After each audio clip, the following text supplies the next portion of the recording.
বিথি, শোন বিথি, তাড়াতাড়ি বাইরে বেরিয়ে আয়, কাজে যাওয়ার জন্য দেরি হয়ে যাচ্ছে। আমাদেরকে তাড়াতাড়ি জঙ্গলে যেতে হবে, তা না হলে ফুলগুলো তাজা থাকবে না। হ্যাঁ হ্যাঁ, আসছি। একটু দেরিতে গেলে কি এমন হবে শুনি? কি বলছিস? দেরিতে গেলে তাজা ফুল পাবো না, আর লোকেরা তাজা ফুল ছাড়া কিনতেও চাইবে না। আমাদের তো লোকসান হবে, তাই না? চল তাড়াতাড়ি। সবকিছুতেই তোর বেশি বেশি। আমরা একটু দেরিতে গেলে কিচ্ছুই হবে না, লোকজন একটু কম সতেজ ফুল ঠিকই কিনে নেবে, ঠিক দামই দেবে। তুই নিজে ইচ্ছে করেই এমন বেশি বেশি করিস। সে যাই হোক, লোকজন টাকা দিয়ে ফুল কিনবে, তাদেরকে তো তাজা ফুলটাই দিতে হবে।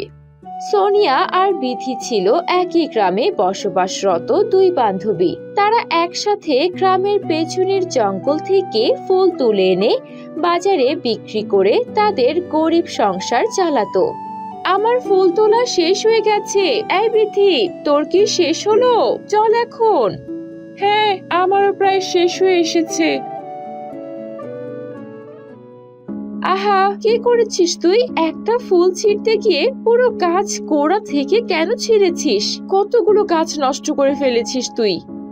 দেখ, এটা এমনিতেও জঙ্গল, এখান থেকে দু একটা গাছ মরলে কি এমন যায় আসবে? দেখবি ঠিক আবার গাছগুলো জন্মে যাবে। এত কিছু নিয়ে চিন্তা করতে হবে না, চল তাড়াতাড়ি চল, বাজারে চল।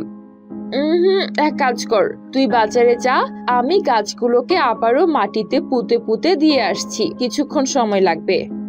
আমি বলেছিলাম না, তোর সব সময় বেশি বেশি। এই দেখ, এই কটা গাছের জন্য তোকে আবার এখানে বসে এগুলো মাটিতে পুঁততে হবে। তোর যা ইচ্ছা তুই তাই কর, আমি চললাম। এই বলে বিথি সেখান থেকে চলে যায়। গাছগুলো নিশ্চয়ই বড় কষ্ট হয়েছে, তোমরা কিছু মনে করো না গাছ, আমি এক্ষুনি তোমাদেরকে আবারও মাটিতে পুঁতে দিচ্ছি। যাই, ভালোই বেলা হয়েছে, তাড়াতাড়ি বাজারে না গেলে লোকজন হয়তো আমার কাছ থেকে ফুল কিনতেই চাইবে না।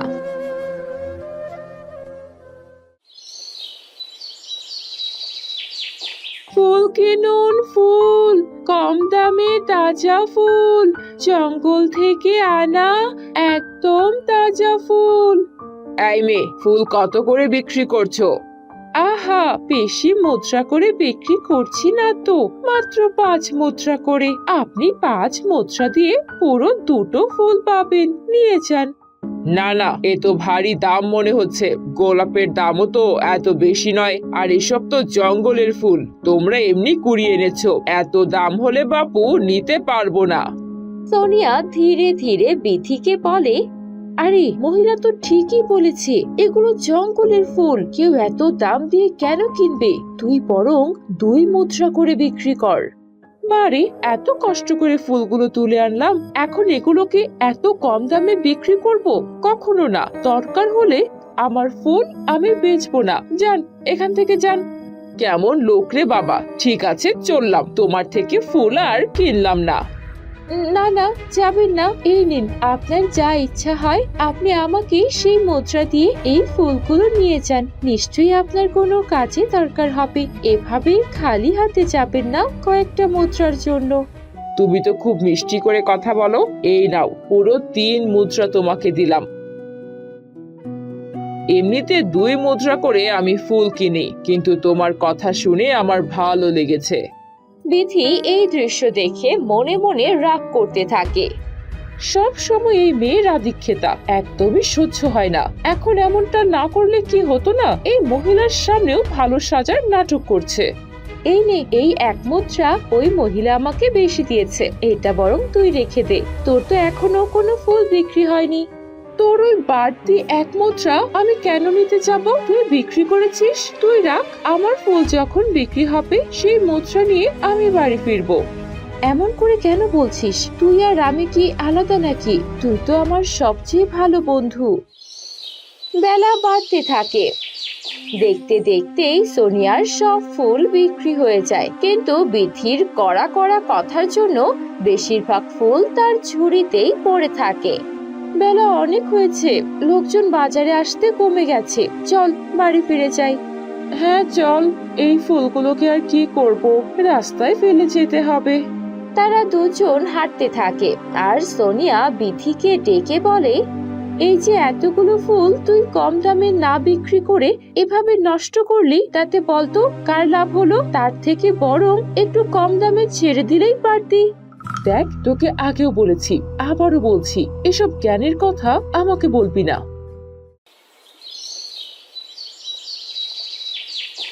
পরের দিন সকালে আবারও তারা জঙ্গলে ফুল তুলতে যায়। আমার ফুল তোলা শেষ, তাড়াতাড়ি চল। হ্যাঁ, আমারও ফুল তোলা শেষ, আসছি। মেয়েরা, আমাকে একটু সাহায্য করো।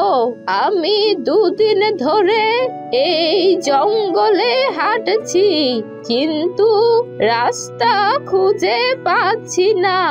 আমাকে একটু রাজপ্রাসাদের রাস্তাটা দেখিয়ে দাও। আরে বুড়ি, দেখছো না আমরা কাজ করছি, এখন কাজে যাচ্ছি, তোমাকে আবার রাজপ্রাসাদের রাস্তা কি করে দেখাবো? ওটা উল্টো দিকে পড়ে, তুমি নিজে খুঁজে নাও। আহা, এভাবে বলিস না, বেচারি বিপদে পড়ে আমাদের কাছে সাহায্য চাইছে। শুনুন বুড়িমা, এখান থেকে সোজা আপনি চলতে থাকবেন, এরপর বাঁদিকে গেলেই দেখবেন একটা পাকা রাস্তা। সেই রাস্তা ধরে গেলেই রাজপ্রাসাদ পেয়ে যাবেন। রাস্তায় যদি কোনো সিপাহী দেখেন, তাদেরকে বললেও আপনাকে রাস্তা চিনিয়ে দেবে। আমাদের তাড়া আছে, তা না হলে আমি নিজেই আপনাকে রাজপ্রাসাদে পৌঁছে দিতাম। তোমাকে অনেক ধন্যবাদ মেয়ে, যেহেতু তুমি আমার উপকার করেছো, তাই আমি তোমাকে একটা ছোট্ট তথ্য দিতে চাই, যেটা তোমার উপকারে আসবে। জি বলুন বুড়িমা, কি বলতে চাইছেন? যদিও আমি কোনো কিছু বিনিময়ে পাওয়ার জন্য আপনাকে সাহায্য করিনি। আমি জানি মা, তোমাকে দেখেই আমার মনে হয়েছে তুমি একজন ভালো মনের মানুষ।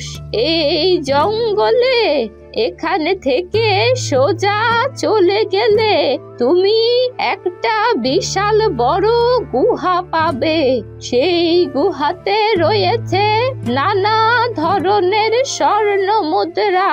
তবে সেই গুহাতে তুমি মাত্র একবার যেতে পারবে, আর আজই যেতে পারবে। যদি তুমি চাও তাহলে সেখানে গিয়ে স্বর্ণ মুদ্রা নিয়ে আসতে পারো। আমি তাহলে চললাম। বুড়ি তাদের দুজনকে আর কোনো কথা বলার সুযোগ না দিয়েই সেখান থেকে হাঁটতে হাঁটতে হাওয়ায় অদৃশ্য হয়ে যায়। বুড়ি মহিলার কথা শুনে মনে হলো সে কোনো অলৌকিক ক্ষমতার শক্তিধরী। আমারও তো তাই মনে হলো। চল চল, তাড়াতাড়ি গিয়ে দেখা যাক সেই বিশাল গুহার মধ্যে কি এমন স্বর্ণমুদ্রা আছে। স্বর্ণমুদ্রা পেলে তো আমাদেরকে আর কষ্ট করে এভাবে ফুল বিক্রি করতে হবে না। তুই ঠিকই বলেছিস, তবে সাবধানে যেতে হবে আমাদেরকে। ওসব সাবধান টাবধান তোর কাছে রাখতো, আমি তো চললাম। সোজা যেতে বলেছে, আমি সোজা চলে যাব। আজকের পর আবার নাকি এই গুহা বন্ধ হয়ে যাবে। আমাকে তো আজকের মধ্যেই যে কোনো ভাবে সেই গুহাতে গিয়ে স্বর্ণমুদ্রা আনতেই হবে। বিথি এবং সোনিয়া স্বর্ণমুদ্রার গুহা খুঁজতে থাকে এবং হাঁটতে থাকে। রাস্তায় এক কলা গাছ নুয়ে পড়েছিল। সেই কলা গাছ তাদের দুজনকে ডেকে বলে, মেয়েরা শোনো, আমি ভেঙে পড়ে আছি, আমাকে একটু সাহায্য করো। একটু খুঁটিটা দিয়ে আমাকে সোজা করে দাও, বড্ড কষ্ট হচ্ছে।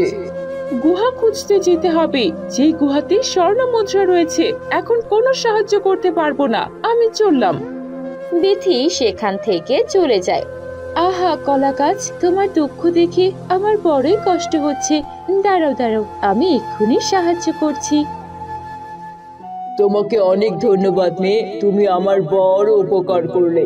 আমি সেই বিশাল গুহার কাছে প্রার্থনা করব, সে যেন তোমাকে অনেক বেশি ধন রত্ন দিয়ে ধনী করে তোলে। সোনিয়া আবারও হাঁটতে শুরু করে। শোনো মেয়ে, এদিকে শোনো, আমার মধ্যে একটা পাতা পড়েছে, এই পাতাটা একটু পরিষ্কার করে দাও। তোমার আগেও একজন মেয়ে গেল, কিন্তু সে আমাকে কোনো সাহায্য করলো না। আহা, আমি এক্ষুনি তোমার কুয়োর মধ্য থেকে পাতা সরিয়ে দিচ্ছি, তুমি চিন্তা করো না। তোমাকে অনেক ধন্যবাদ মেয়ে। আমি দোয়া করি তুমি যেই কাজে জঙ্গলে এসেছো সেই কাজে সফল হও। কাউকে সাহায্য সহযোগিতা না করে বিথি সবার আগে বিশাল গুহার সামনে পৌঁছে যায়। এ কি এত বড় বিশাল গুহা, কিন্তু এত অন্ধকার কেন? নিশ্চয়ই ভেতরে কোনো স্বর্ণ মুদ্রা রয়েছে।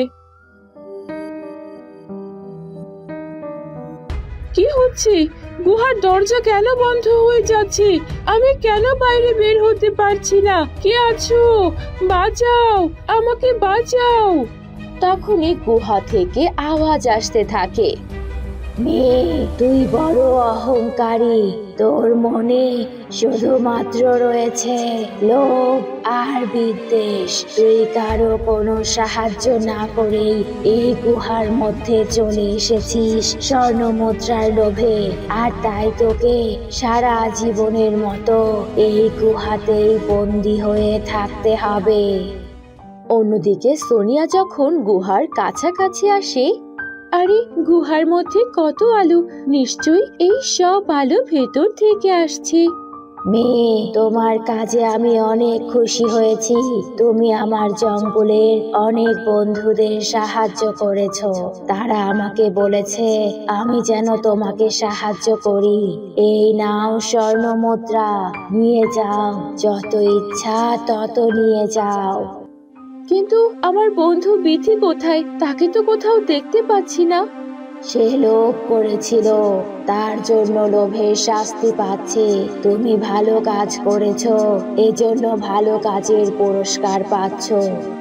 না না, আমার এই স্বর্ণ মুদ্রার প্রয়োজন নেই। আমি আমার বন্ধুকে ফিরে পেতে চাই। আপনি আমার বন্ধুকে ফিরিয়ে দিন। আমার বন্ধুকে ছাড়া আমি এখান থেকে যেতে পারবো না।